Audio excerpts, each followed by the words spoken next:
আজকের আলোচনার বিষয়বস্তু বেশ গভীর আর কিছুটা স্পর্শকাতরও। আমাদের হাতে আছে আকাশের ওপারে আকাশ, বইয়ের কিছু নির্বাচিত অংশ। এই লেখাগুলো মূলত প্রেম, বিচ্ছেদ এবং এর পরে যে মানসিক সংকট তৈরি হয় সেগুলো নিয়ে কথা বলেছে। বিশেষ করে আত্মহত্যার মতো একটা চরম সিদ্ধান্তের পেছনের মনস্তাত্ত্বিক আর আধ্যাত্মিক কারণগুলো তুলে ধরেছে। ঠিক তাই। আর এই আলোচনাতে আমরা দেখব আমাদের চারপাশে যে পপ কালচার, মানে সিনেমা, নাটক, গান, এগুলো কিভাবে প্রেম আর বিচ্ছেদকে একটা রোম্যান্টিক মোড়কে হাজির করে, যা কঠিন বাস্তবতার থেকে যোজন যোজন দূরে। এই সোর্সগুলো আসলে সেই কাল্পনিক জগৎ আর বাস্তবতার ফারাকটাকেই চোখে আঙুল দিয়ে দেখিয়ে দেয়। সবচেয়ে অদ্ভুত ব্যাপার কি জানেন? লেখাগুলো দাবি করছে যে এই পুরো ধ্বংসাত্মক চক্রের শুরুটা হয় এমন একটা জায়গা থেকে যা আমরা হয়তো কখনো ভাবতেও পারি না, একদম সাধারণ নিরীহ একটা ঘটনা থেকে। আমরা সেই মূলে যাব, কিন্তু তার আগে চলুন সমস্যাটার উপরিভাগটা একটু বিশ্লেষণ করে দেখি। তাহলে শুরু করা যাক মিডিয়ার ভূমিকা দিয়ে। সোর্সগুলোতে একটা খুব পরিচিত ছবি আঁকা হয়েছে। একবার ভাবুন তো, সিনেমার পর্দায় আমরা কি দেখি? নায়ক বা নায়িকা প্রেমে ব্যর্থ হয়ে, দেবদাসের মতো দিনের পর দিন মদ খাচ্ছে, বৃষ্টিতে ভিজছে, নিজের কেরিয়ার পর্যন্ত ধ্বংস করে ফেলছে। এই আত্মধ্বংসকেই যেন একটা মহৎ শিল্প হিসেবে দেখানো হয়। হ্যাঁ, এবং এই পুরো ব্যাপারটাকে ট্রু লাভ বা সত্যিকারের ভালোবাসার একটা তকমা দেয়া হয়। একটা ধারণা তৈরি করা হয় যে তুমি যদি কাউকে সত্যি ভালোবাসো, তাহলে তার জন্য তোমার নিজেকে শেষ করে ফেলতে হবে। বারবার অপমানিত হয়েও ভালোবাসার মানুষটার কাছে ফিরে যাওয়াকে একটা মহৎ কাজ হিসেবে দেখানো হয়। এর পেছনের মনস্তত্ত্বটা হলো, হয়তো এই আত্মত্যাগ দেখে অপরজনের মনে করুণা হবে, সে হয়তো নিজের ভুল বুঝতে পারবে এবং ফিরে আসবে। কিন্তু এটা কি আসলেই কাজ করে? বাস্তব জীবন কি সিনেমার মতো? না, একদমই না। লেখাগুলো তো বলছে বাস্তবতা ঠিক এর উল্টো। বেশিরভাগ ক্ষেত্রেই অপরজন এসবকে নাটক বা দুর্বলতা হিসেবে দেখে আর নিজের জীবন নিয়ে এগিয়ে যায়। কারণ সত্যি বলতে, জীবনে তো বিকল্পের অভাব হয় না। একদম। আর সোর্সগুলোতে একটা খুব গুরুত্বপূর্ণ মনস্তাত্ত্বিক দিক তুলে ধরা হয়েছে। ধরুন, এই আত্মত্যাগ দেখে অপরজন ফিরে এলো, তখন কি সম্পর্কটা স্বাভাবিক থাকে? না, থাকার তো কথা না। থাকে না। তখন এটা একটা অসম ক্ষমতার সম্পর্কে পরিণত হয়। একজন থাকে মনিবের ভূমিকায়, আরেকজন দাসের। কারণ যে ব্যক্তি নিজের আত্মসম্মান পুরোপুরি বিসর্জন দিয়ে সম্পর্কে ফিরেছে, সে আর কখনো মাথা উঁচু করে দাঁড়াতে পারে না। আচ্ছা। তার প্রতিটি কথা বা কাজের জন্য অপরজনের অনুমতির ওপর নির্ভর করতে হয়। এই ধরনের সম্পর্ক বাইরে থেকে দেখতে ভালোবাসার মতো মনে হলেও ভেতরটা আসলে ক্ষমতার দ্বন্দ্ব আর একটা দম বন্ধ করা পরিস্থিতি। মনিব আর দাস, এটা তো খুব শক্ত একটা কথা। তার মানে কি এই যে ভালোবাসা বা করুণা থেকে যে ফিরে আসে, সে আসলে নিজের অজান্তেই অপরজনের ওপর একটা নিয়ন্ত্রণ প্রতিষ্ঠা করে ফেলে? অনেকটা সেরকমই। কারণ সম্পর্কটা তখন আর পারস্পরিক শ্রদ্ধার ওপর দাঁড়িয়ে থাকে না, দাঁড়িয়ে থাকে একজনের করুণা আর আরেকজনের নির্ভরতার ওপর, যা থেকে মুক্তি পাওয়া প্রায় অসম্ভব হয়ে পড়ে। কিন্তু এই আত্মধ্বংসাত্মক আচরণ তো শুধু মাদক বা হতাশায় ডুবে থাকার মধ্যে সীমাবদ্ধ নেই। সোর্সগুলো দেখাচ্ছে মিডিয়া এর থেকেও ভয়ঙ্কর একটা কাজ করে।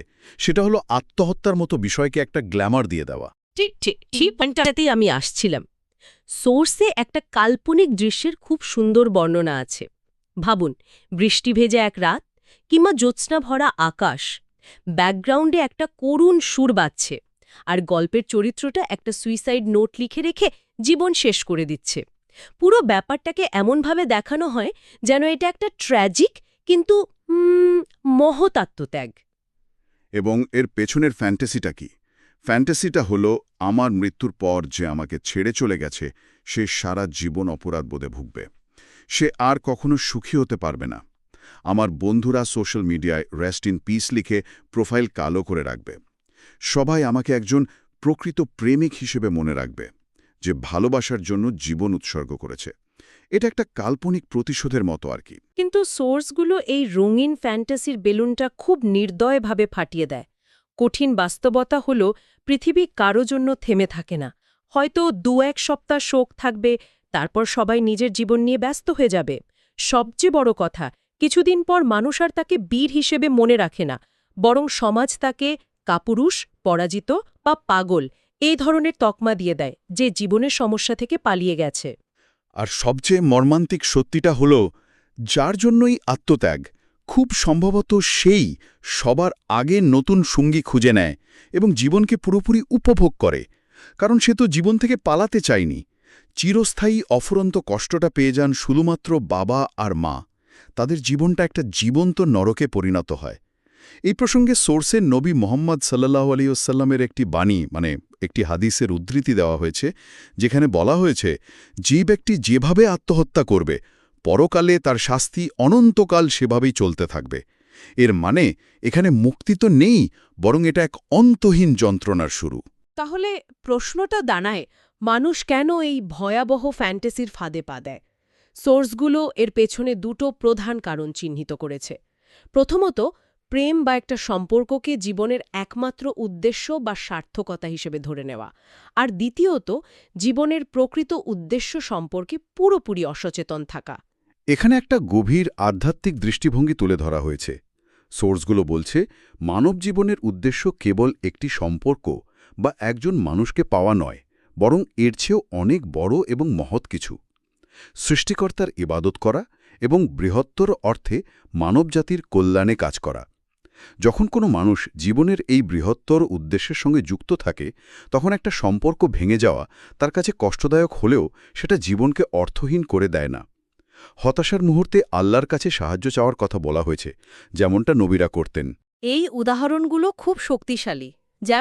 যেমন ধরুন, অত্যাচারী শাসক নমরুদের প্রজ্বলিত আগুন থেকে নবী ইব্রাহিম আলাইহিস সালাম যেভাবে রক্ষা পেয়েছিলেন, কিংবা গভীর সাগরে মাছের পেট থেকে নবী ইউনুস আলাইহিস সালাম যেভাবে উদ্ধার হয়েছিলেন। এই ঘটনাগুলো শেখায় যে মানুষ যখন সব দিক থেকে অসহায় হয়ে শুধুমাত্র সৃষ্টিকর্তার উপর ভরসা করে, তখন অসম্ভবও সম্ভব হতে পারে। আত্মহত্যা তো দূরের কথা, হতাশারই কোনো স্থান থাকে না। তার মানে মূল বার্তাটা হল, আধ্যাত্মিক জ্ঞানের অভাব বা সৃষ্টিকর্তার সঙ্গে দুর্বল সম্পর্কই মানুষকে মানসিকভাবে ভঙ্গুর করে তোলে। এই কারণে তারা ছোটখাটো আঘাতে ভেঙে পড়ে। সোর্সে নবী সাল্লাল্লাহু আলাইহি সাল্লামের সঙ্গীদের সাহাবাদের উদাহরণ টেনে বলা হয়েছে যে তারা চরম শারীরিক ও মানসিক নির্যাতনের শিকার হয়েও কখনো হতাশ হননি, কারণ তাদের বিশ্বাস বা ঈমান ছিল পর্বতের মতো দৃঢ়। তারা জানতেন এই পার্থিব জীবনটা খুবই ক্ষণস্থায়ী এবং তাদের জীবনের উদ্দেশ্য আরও অনেক মহৎ। ঠিক তাই। আর এইখানটাতেই লেখাগুলো একটা অসাধারণ সংযোগ তৈরি করে। এই যে এত বড় বড় বিষয়, মিডিয়ার প্রভাব, জীবনের উদ্দেশ্যহীনতা, আত্মহত্যার মতো ভয়াবহ পরিণতি, এই সব কিছুর মূলে লেখক এমন এক কারণকে চিহ্নিত করেছেন, যা আমরা শুরুতে বলছিলাম, একটা অতি সাধারণ, প্রায় অদৃশ্য একটি কাজ। হ্যাঁ, এবং আমি যখন প্রথমবার এটা পড়ি, আমার কাছে অবিশ্বাস্য মনে হয়েছিল। একটা গোটা জীবনের ধ্বংসের পেছনে কারণ শুধু এক পলক তাকানো, এটা কি একটু বেশি সরলীকরণ হয়ে গেল না? কিভাবে একটা সাধারণ চাহনি এত বড় সর্বনাশের কারণ হতে পারে? প্রশ্নটা খুবই যৌক্তিক, কিন্তু সোর্সগুলো এটাকে একটা চেন রিয়াকশনের মতো করে ব্যাখ্যা করেছে। ব্যাপারটা বোঝানোর জন্য জিশান নামে এক ছেলের একটা দারুণ উদাহরণ দেওয়া হয়েছে। জিশানের গল্পটা শুরু হয়েছিল পরীক্ষার হলে। সে অন্য এক বেঞ্চে বসা একটি মেয়েকে এক ঝলক দেখে। সেই এক পলকের দৃষ্টি তার মাথায় গেঁথে যায়। এরপর শুরু হয় ভাবনা। পরীক্ষার পর সে মেয়েটিকে সোশ্যাল মিডিয়ায় খুঁজে বের করে, একটা মেসেজ পাঠায়। সেখান থেকে কথা শুরু হয়, ধীরে ধীরে ভালো লাগা, তারপর গভীর সম্পর্ক। আর তারপর আসে সেই অবশ্যম্ভাবিক সমস্যাগুলো: প্রত্যাশা, অধিকারবোধ, ঝগড়া, মানসিক যন্ত্রণা এবং সবশেষে বিচ্ছেদ। বিচ্ছেদের পর জিসানের মনে হয় তার পৃথিবীটা শেষ হয়ে গেছে। সে পড়াশোনা, কেরিয়ার সবকিছু থেকে মনোযোগ হারিয়ে ফেলে। তার মাথায় ঘুরতে থাকে মিডিয়ার দেখানো সেই রোম্যান্টিক আত্মধ্বংসের দৃশ্যগুলো। এই পুরো ধ্বংসের চারাটা রোপণ করা হয়েছিল কবে? সেই পরীক্ষার হলে প্রথমবার মেয়েটির দিকে তাকানোর মুহূর্তে। বাহ, এভাবে ভাবলে তো পুরো বিষয়টা পরিষ্কার হয়ে যায়। আমাদের বাংলা সাহিত্যেও তো এই প্রতিধ্বনি আছে। রবীন্দ্রনাথ ঠাকুরের সেই বিখ্যাত লাইন, তোমার চোখে দেখেছিলাম আমার সর্বনাশ। তার মানে কবি সাহিত্যিকরাও এই দৃষ্টির বিধ্বংসী ক্ষমতা সম্পর্কে সচেতন ছিলেন। এবং ধর্মীয় দৃষ্টিকোণ থেকেও এটাকে খুব গুরুত্ব দেওয়া হয়েছে। সোর্সে একটি হাদিস উল্লেখ করা হয়েছে, যেখানে অনিয়ন্ত্রিত দৃষ্টিকে ইবলিসের বিষাক্ত তীর বলে আখ্যায়িত করা হয়েছে। তীর লাগলে যেমন মানুষ আহত হয়, তেমনি এই দৃষ্টির তীর মানুষের অন্তরকে আহত ও অসুস্থ করে ফেলে। এই কারণেই পবিত্র কুরআনের সূরা আন-নূরে, যার অর্থ আলো, সেখানে নারী পুরুষ উভয়কেই তাদের দৃষ্টি নত রাখতে বা সংযত করতে নির্দেশ দেওয়া হয়েছে। এটা খুব গুরুত্বপূর্ণ একটি পয়েন্ট, যে নির্দেশটা কিন্তু নারী পুরুষ উভয়ের জন্যই। সমাজ প্রায়শই এর দায় এক পক্ষের ওপর চাপিয়ে দেয়। একদম। এটা একটা পারস্পরিক দায়িত্ব। বিভিন্ন ইসলামিক স্কলারদের উদ্ধৃতি দিয়ে সোর্সে বলা হয়েছে, এই অনিয়ন্ত্রিত দৃষ্টি হল প্রেম নামক গাছের জন্য পানির মতো। আপনি যত তাকাবেন তত পানি দেবেন, আর গাছটা তত বড় আর শক্তিশালী হবে। একটা সময় পর সেই গাছ এত বড় মহিরুহে পরিণত হয় যে সেটাকে উপড়ে ফেলা প্রায় অসম্ভব হয়ে পড়ে। এর বিপরীতে দৃষ্টি সংযমের অনেক সুফলের কথা বলা হয়েছে, যেমন মানসিক শান্তি, হৃদয়ে এক ধরনের স্বচ্ছতা বা প্রজ্ঞা তৈরি হওয়া, দাম্পত্য জীবনে সুখ এবং আত্মবিশ্বাস বৃদ্ধি পাওয়া। কারণ যে নিজের দৃষ্টিকে নিয়ন্ত্রণ করতে পারে, সে আসলে নিজের আবেগকেও নিয়ন্ত্রণ করার ক্ষমতা অর্জন করে।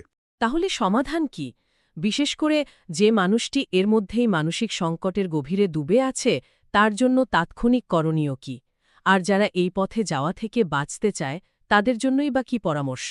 সোর্সগুলোতে দুটো স্তরের সমাধানের কথাই বলা হয়েছে। একটা হলো প্রতিকার, আর একটা প্রতিরোধ। যারা এর মধ্যেই আত্মহত্যার মতো ভয়াবহ চিন্তায় ভুগছেন, তাদের জন্য প্রথম পরামর্শ হল, যখনই এমন চিন্তা মাথায় আসবে, তাৎক্ষণিকভাবে আউযুবিল্লাহি মিনাশ শয়তানির রাজিম পড়া, যার অর্থ হল বিতাড়িত শয়তান থেকে আমি আল্লাহর কাছে আশ্রয় চাই।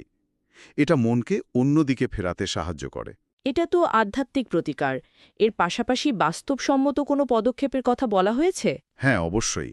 দ্বিতীয় এবং সবচেয়ে জরুরি পরামর্শ হল কোনোভাবেই একা না থাকা। দ্রুত নিজের পরিবার বা বিশ্বস্ত কোনো বন্ধুর সাথে কথা বলা, নিজের কষ্টগুলো শেয়ার করা।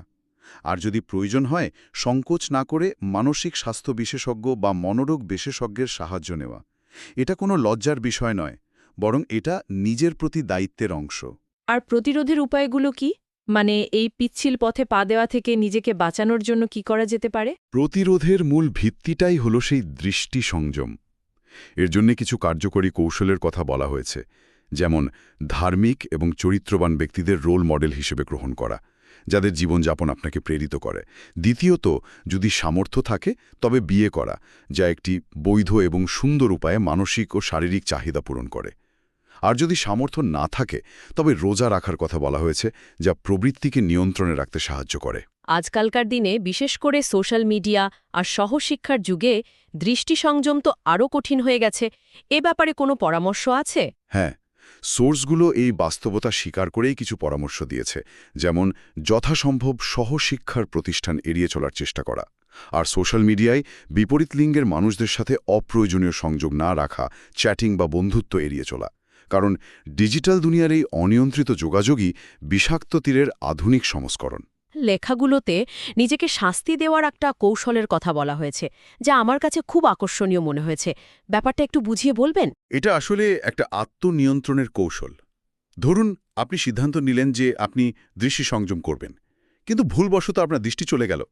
তখন আপনি নিজের জন্য একটা শাস্তি নির্ধারণ করবেন, যা আপনার জন্য কিছুটা কঠিন কিন্তু আদতে একটু ভালো কাজ। যেমন আপনি ঠিক করলেন, প্রতিবার ভুল হলে আপনি 50 টাকা দান করবেন, অথবা অতিরিক্ত 2 রাকাত নফল নামাজ পড়বেন।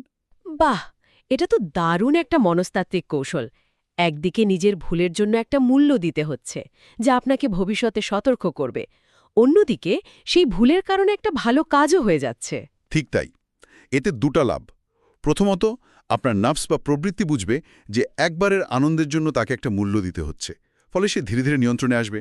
দ্বিতীয়ত, শয়তানও আপনাকে কুমন্ত্রণা দিতে গিয়ে হতাশ হবে, কারণ সে দেখবে তার কুমন্ত্রণার ফলে আপনি লাভের বদলে আরও ভালো কাজ করে ফেলছেন। তাহলে আজকের পুরো আলোচনার সারমর্ম করলে যা দাঁড়ায়, তা হল মিডিয়ার তৈরি করা ভালোবাসার যে কাল্পনিক রোম্যান্টিক জগৎ, তার সাথে বাস্তবতার কোনো মিল নেই।